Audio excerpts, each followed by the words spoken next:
welcome back to the lecture series in NPTEL on animal physiology. So, we are in section 5 with the nervous system.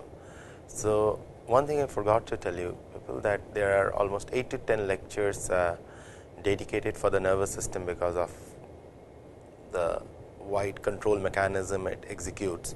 So, as of now we are done with the 2 lectures where we have talked about the different kind of neurons, the classification of the neurons, and how the neurons transmit electrical signals in the form of action potentials and the all or none property of action potentials. And apart from it, in the second class we moved on to the glial cells, the supporting cells or the second type of cells of the nervous systems, and we talked about the complete classification of the glial cells and what are their individual functions. We talked about the myelination and few other details about the electrical activity comparison of glial cells and the neuronal cells. So, today what we will do is that we will talk about little bit about the neurotransmitters. I have just introduced the neurotransmitters. So, today I will talk about the classification of neurotransmitter, structure at the neuromuscular junction, nerve muscle, because I talked to you that there could be connections between neurons to transmit signal. There could be information to be processed. A neuron sends a signal to a muscle and accordingly the muscle twitches or move. Okay. So, we will talk about some of these small circuits today, and from there we will move on. Okay. So, let us start the class. So, we are into the section 5. This is the third lecture out of the 8 to 10 lectures which are dedicated to this section. So, the first thing I will do is, we talked about this synapse in the last class. I will again revisit the synapse. So, I told you that the possibilities are there that neuron may form synapse on another neurons or it may form on muscles. So, historically speaking, the first of the synapses which were kind of discovered and people understood them most were between the nerve and the muscle, which were the neuromuscular junction. So, we will take that example. So, I am putting the muscle in green. For example, this is the muscle, and probably in the last class what I will do in the next class what I will do, we will talk more about the muscle structure and everything that will help you to understand some of the features out here. So, this green color is the muscle, okay, and these are the nucleus of the muscle, and this is the connection where. So, let me highlight the connection in red. So, these are the zones where synapses have formed, electrical connectivity have formed. Now, if I blow up this picture, it will be something like this. So, let us move on to the next page. Okay. Let me blow up this picture. So, it will be something like this. I will talk about what are these invaginations and everything. Okay. And imagine the other side. So, in this case it is muscle, and if it is a neuron, that it will look like something like this, another membrane out here. It could be a neuronal membrane. Here I am drawing the neuronal membrane. It could be a muscle membrane if I just continue. Okay. So, what exactly is happening?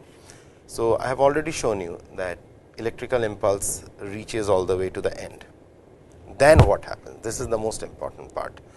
So, few specific terminologies.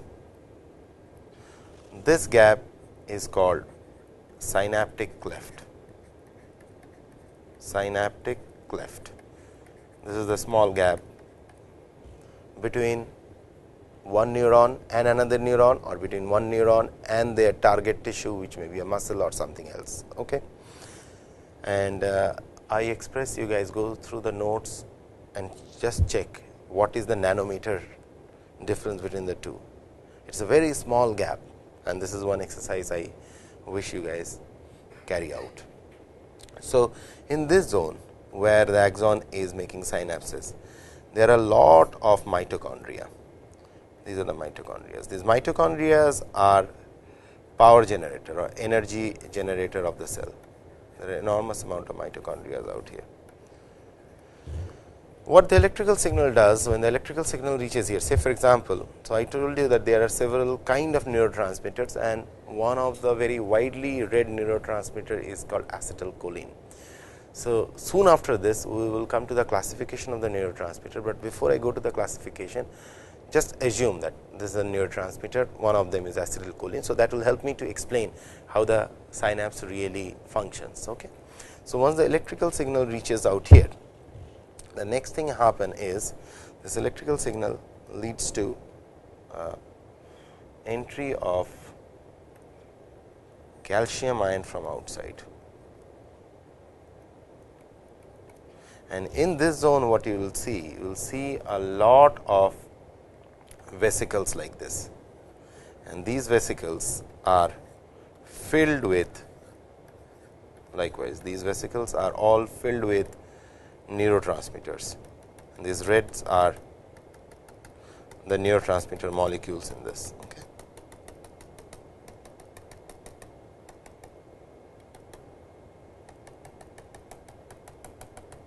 So, these the closed ones are the vesicles. So, ignore the one I have just drawn slightly in advance, I will come to that. Okay.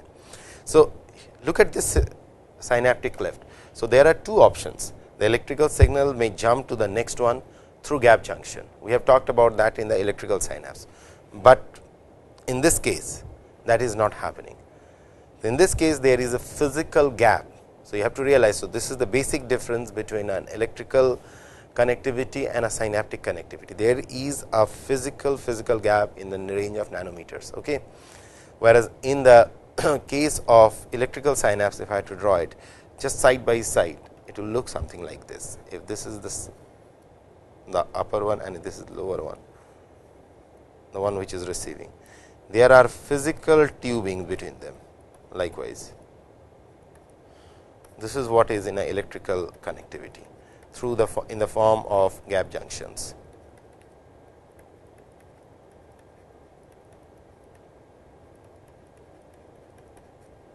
Okay. Whereas, in the case of synaptic cleft, there is a gap. So, now in the red color what I showed you, the electrical signal is reaching. Okay. This is the electrical signal which reaches. As the electrical signal reaches at the terminal, there is an entry of calcium ions. These calcium ion leads to couple of events which takes place here. These vesicles, they bound to this membrane. So, you see that these, so if you look at these vesicles, they are bound like this. Okay. And now you recollect back, you remember in the beginning of the transport phenomena and membrane physiology, I taught you people about exocytosis and endocytosis. I told you one of this process helps you to throw away something outside the cell, throw away. So, what happens? This membrane, this vesicle which is form of a small membrane, this vesicle binds to the master membrane, which is, so this is filled with neurotransmitter, and imagine the membrane underneath where it is binding. So, it is binding to this membrane like this. So, next thing what happens, these two membrane merges. Which two membrane merges? Like this part of the membrane and this part of the membrane, they merges, and what happens eventually is something like this. Well, they are merging, they are almost there. Okay. So, the next thing what you see is that, mind it, and this is all filled with neurotransmitters. Then this opens out on the outer side likewise, and this happens in pico or a femtoseconds range, and these neurotransmitters are given out into that cleft. This is the next step. What happens now, if we follow this, this is what is happening out here now. Stage 2, this particular cleft soon is filled with all the neurotransmitters.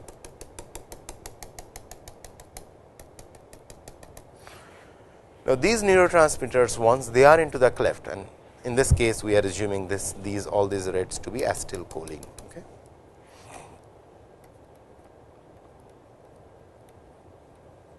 acetylcholine.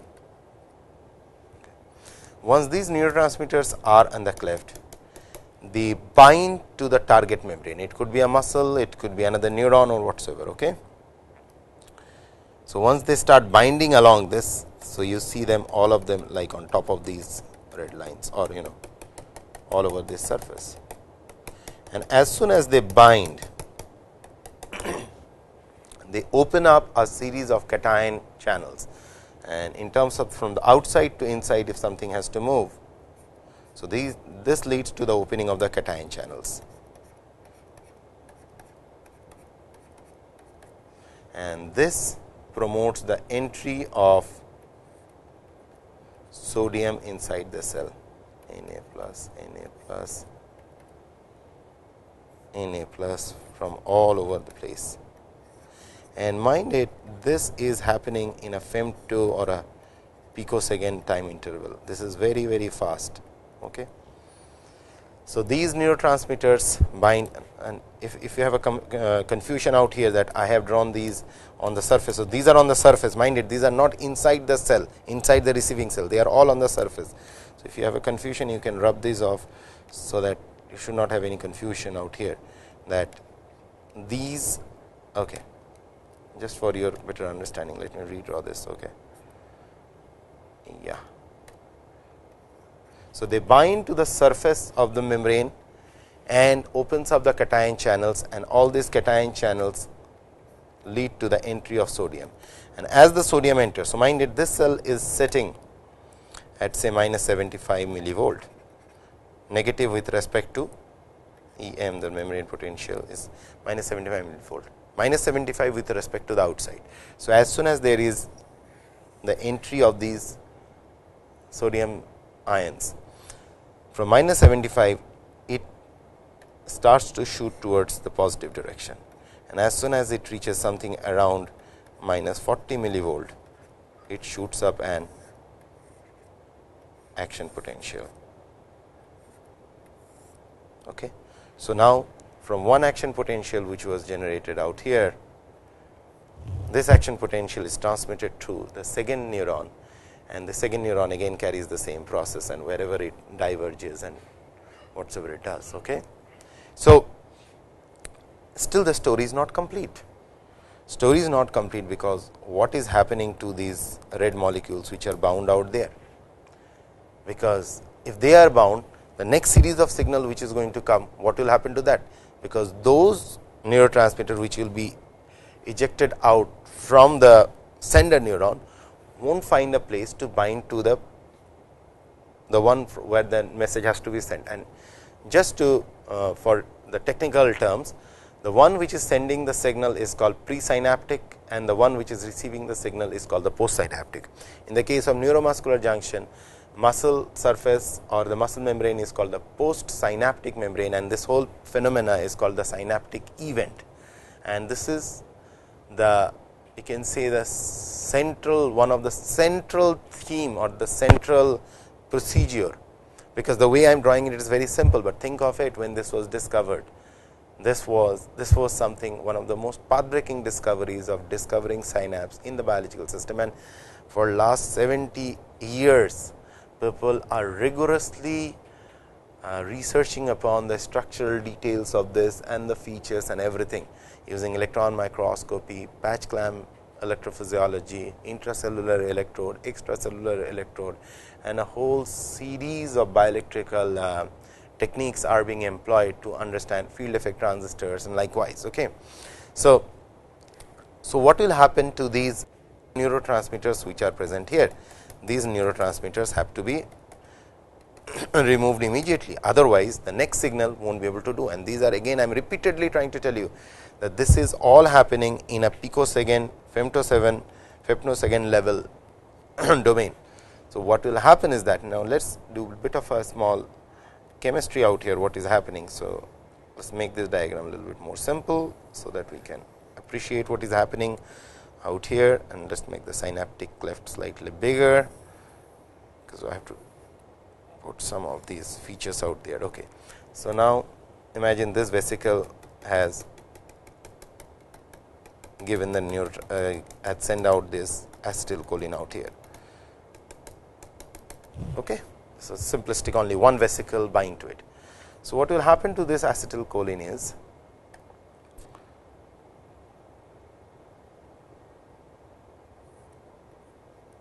so here you have the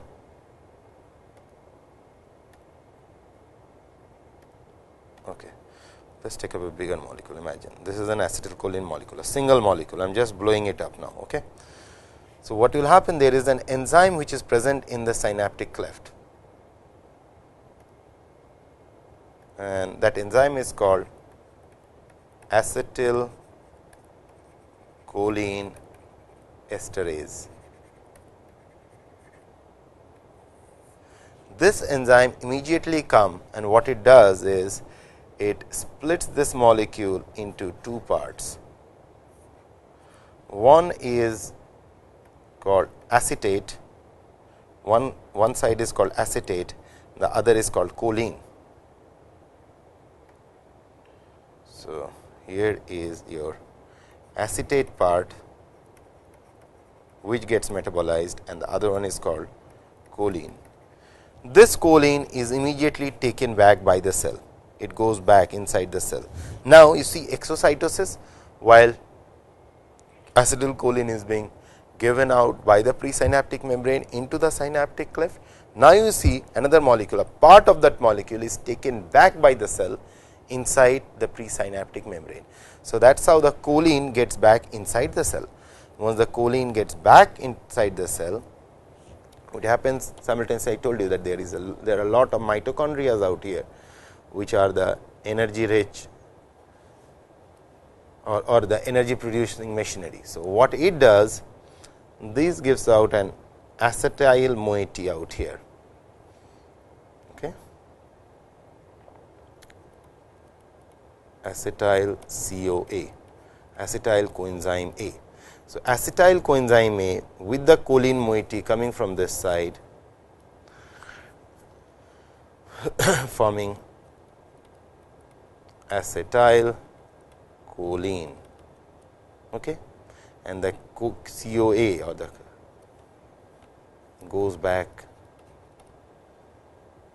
to the mitochondria, and this acetylcholine now is packed. So, this is a very complex process where it is packed in packaging of acetylcholine into packaging in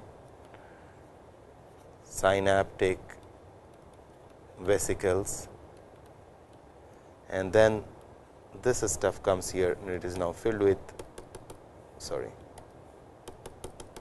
acetylcholine, and it comes here and it bounds again likewise, and then again it is being sent out. So, this whole complex event has to take place in order to ensure, and this is all happening at a very, very narrow time window, and this is like, think of it, a neuron in the central nervous system is synapsed by a single neuron is synapsed by 10,000 other neurons. So, in other words, there are minimum if assume that one neuron from one synapse with another neuron. So, at least 10,000, but actually one neuron from multiple synapses on another neuron. So, think of the complexity of information transfer, single neuron receiving inputs from 10,000 other sources at one point of time. I mean, this is something which is unfathomable. This is unfathomably complex, and one of the phenomenal network where you have thousands and thousands and thousands of such neuron in the nervous system, and they are continuously based on your experience. The informations are getting stored in this form of electrochemical mode. So, it is believed that all your memories, all your information are stored in this in this wonderful zone, the synapse.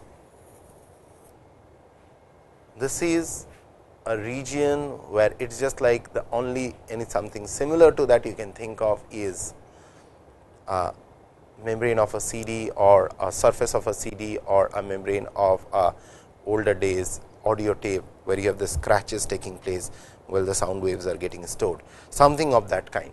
But how this structure persists, how our informations are being stored in the system. So, we will come to this section with memory and everything, while we will talking about learning and memory. But at this point, what is most important for you people to understand is this is the central, very core to the nervous system.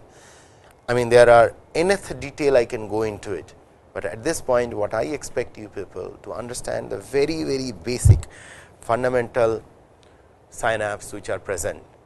And from here we will talk about, before I move on to the classification of the neurotransmitters, we have talked about acetylcholine. So, I will talk about this information processing part in a slightly more detail. So, think of it, there are multiple options. Okay. So, once again let me go back to the slide to tell you. So, the information from, if this is the presynaptic membrane and this is the postsynaptic membrane. So, there are multiple options here. So, in terms of information processing, one option is this, that this one, this sender, say N1 I call this, and I call this as N2. N1 sends an excitatory signal. Okay.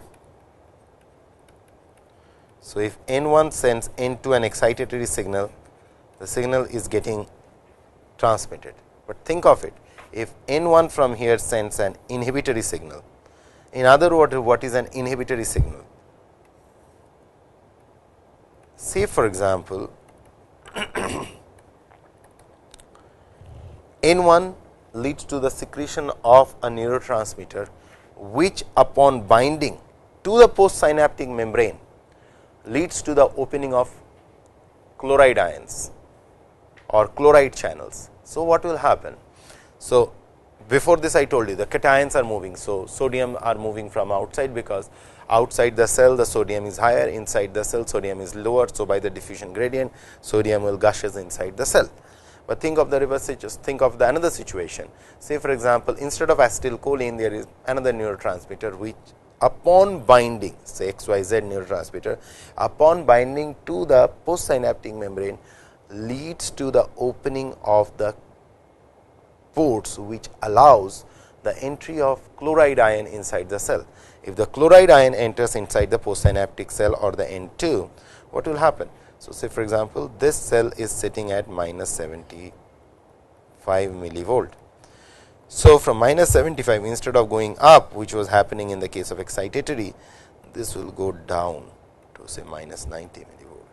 So, the signal which is coming from N1 to N2 will stop there for some XYZ reason, or part of the signal will remain, part of the signal will get stopped, or maybe at same point of time, to increase your complexity of thought, this may receive an inhibitory signal and an excitatory signal.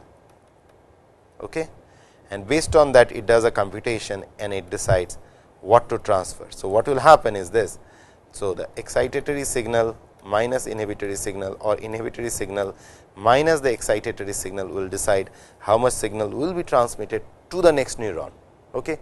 So, think of it now, just to help you to think more complex, imagine here is one neuron sitting, okay, and this is receiving at one point of time,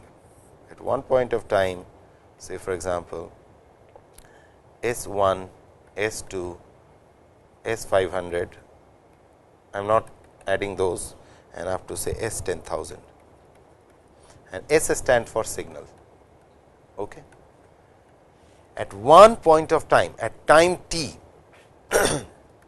at time t, this cell is receiving 10,000 inputs. 10,000 inputs could be excitatory, could be inhibitory, could be silent, could be anything and everything which we do not know. Based on that, in a fraction of a moment, this cell makes and complete algebraic addition of these signals, and that is what we call as neuronal computation.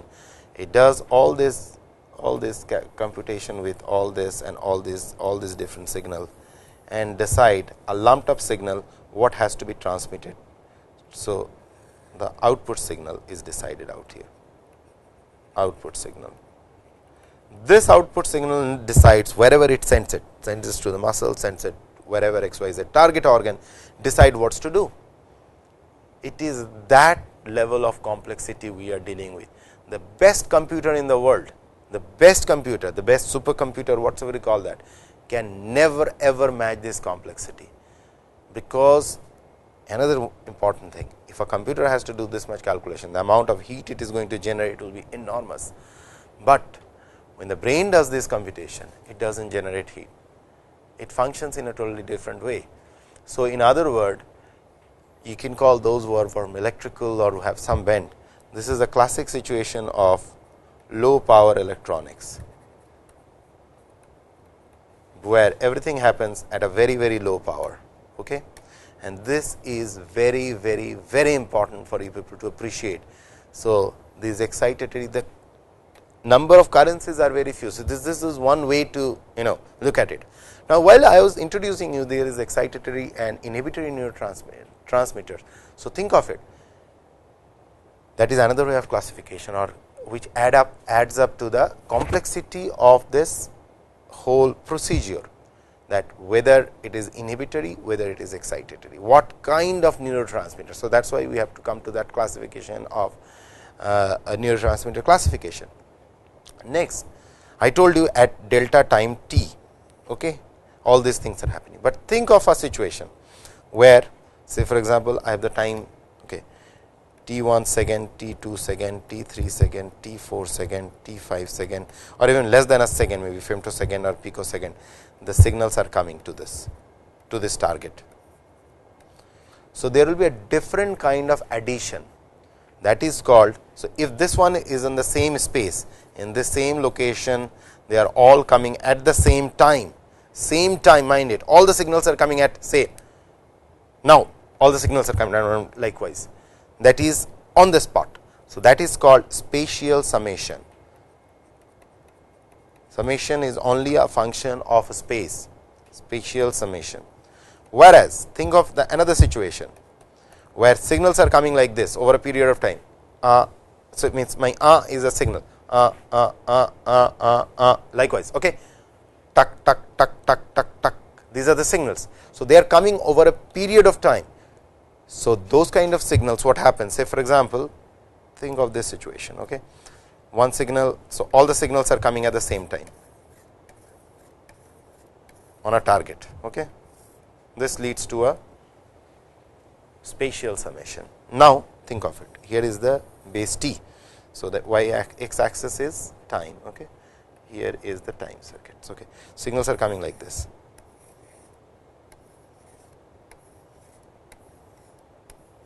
Or maybe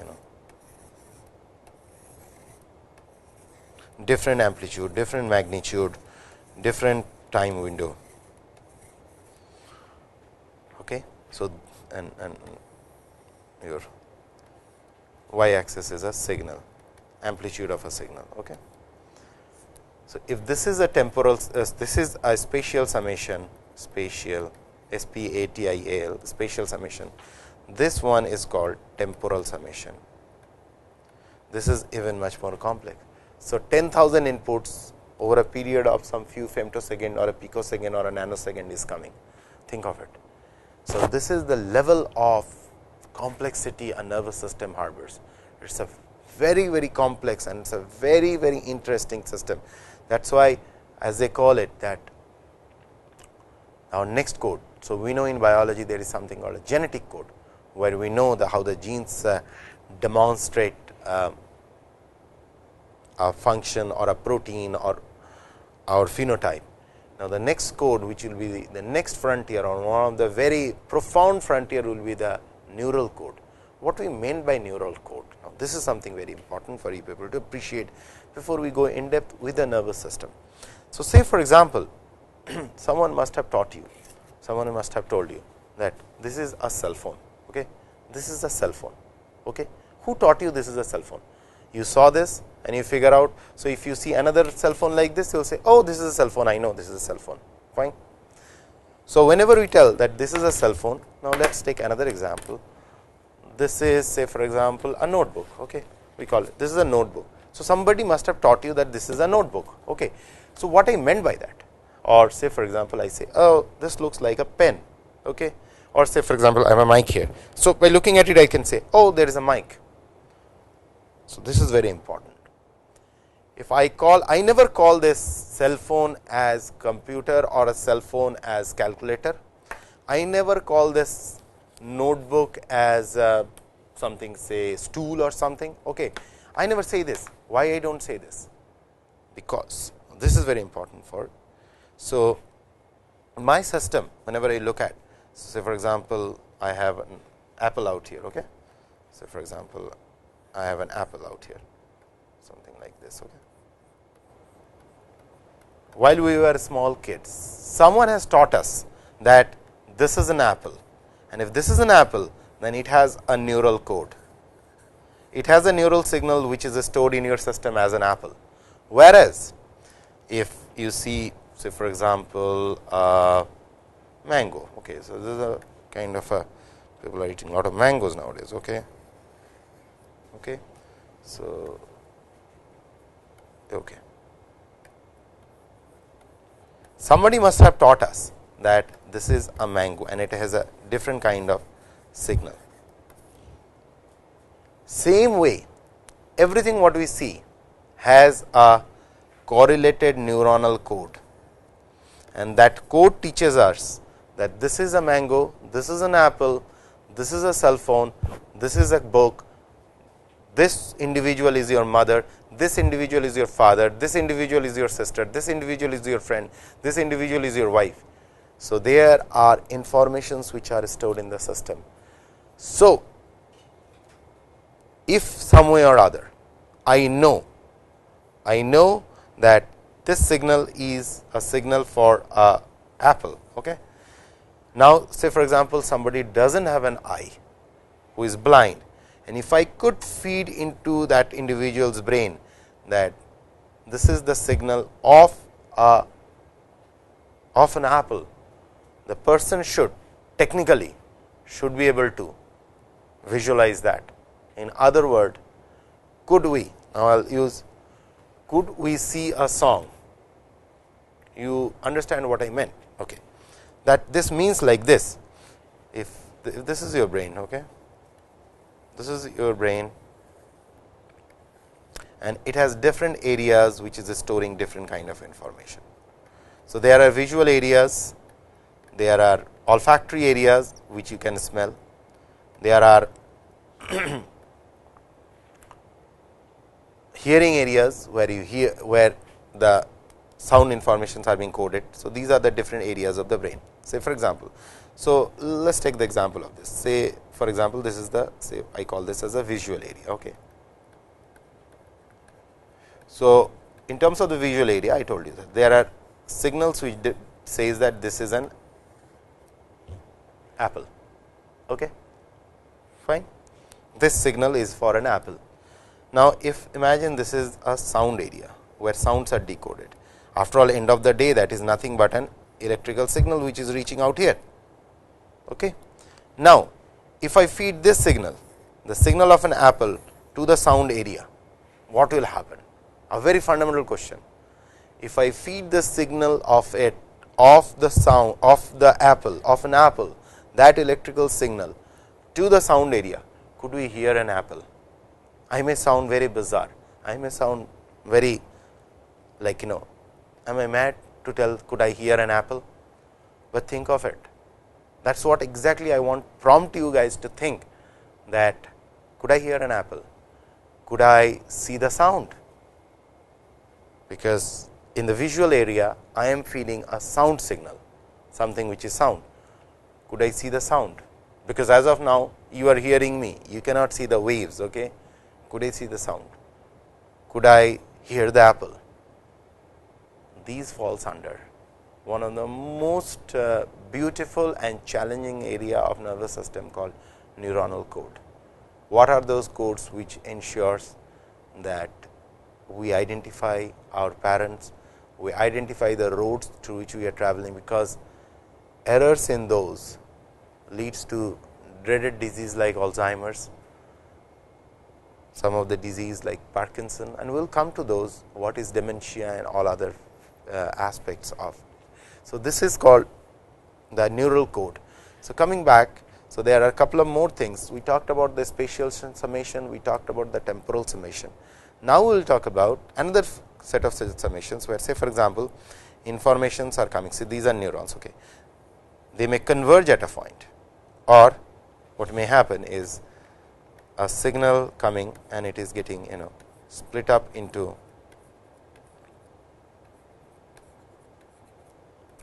likewise. These are called divergent circuit. What you see here, the signals are getting diverged, one signal, or it could be a convergent circuit out here. So, this is convergence, and this is called divergence. So, this is another mode by which signals are getting computed. Say for example, 1 unit signal comes from here, 2 unit comes from here, they may add up to 3 unit, or there may be inhibition of whatsoever. Okay. So, for example, 50 unit comes from here, and it is getting divided equally, unequally at these different nodes, then it may again divide equally, unequally likewise, and that is how the signal is getting diverged into different networks. And this is how it happens, because think of it, whenever you remember something, you do not remember with one feature, you have multiple feature. Say for example, you see a building. So, suppose you have come to this building previously, how will you remember that building? You remember, okay, it is that building is somewhere in this location. Then you remember whom you met in that building. Then you remember what was the color of that building. Then you may remember how was the building smelling. So, think of it, smell, olfaction, color, visual, whom you met is emotional. So, all these different things gives you a complete picture of that building. So, in other words, all the informations you are gathering at one point are being discretized into different component, a visual component, a olfactory component, a sound component, a consciousness component, an emotional component, and then when you recall all of them as one unit or part of it. Some of them may be missing, some of them you may have forgotten or something. And what is forgetfulness? Why we forget? So, how we acquire information is the most. So, if I had to say what are the challenging problem of this century, what are those kind of $1 million problems? Memory. What is memory? What is learning? So, we will come in depth into those memory and learning, but for now just as I told you that we will talk about the classification of the neurotransmitter. Let us come to the classification of the neurotransmitter. Okay. And then we will again come back to this debate. Neurotransmitters are wide range of chemicals. So, it may sound a bit of a drab to go through this classification, but it is really essential. So, the first one which you have already dealt is acetylcholine. Acetylcholine. Okay. Second one, bigger group is called biogenic amines. Under this you have norepinephrine, epinephrine, then you have dopamine, and you have serotonin.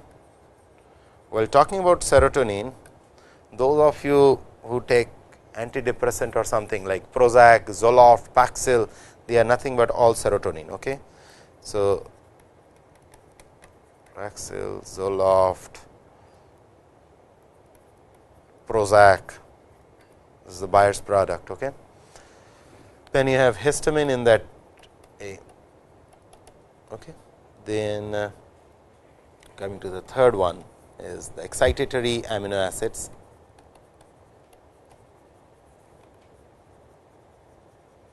excitatory amino acids includes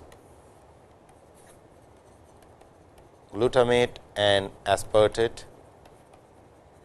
I kindly want you people to go through these structures just for the curiosity's sake. Then you have inhibitory amino acids, which are opening up the chloride channels, inhibitory amino acids, which includes GABA,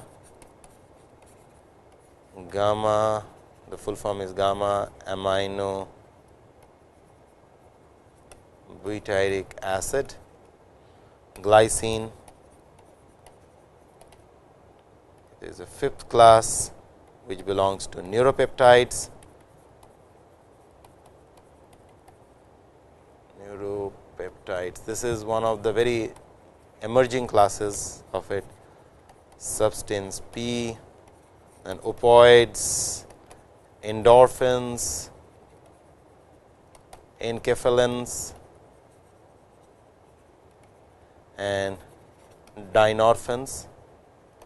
Then you have some specific gases, one of them already won a Nobel Prize, carbon monoxide, nitric oxide, because these gases does not need any kind of gating, they could really go through the membrane, as we have already discussed this, and other synaptic chemicals like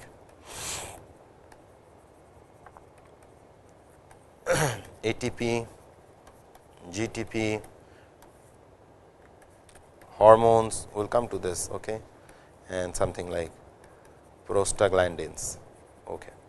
So, for example, okay, so these are the broad classifications of the neurotransmitters. So, after giving you this broad classification of neurotransmitter, and as I was mentioning you about that Prozac, Paxil and all these kind of drugs which are.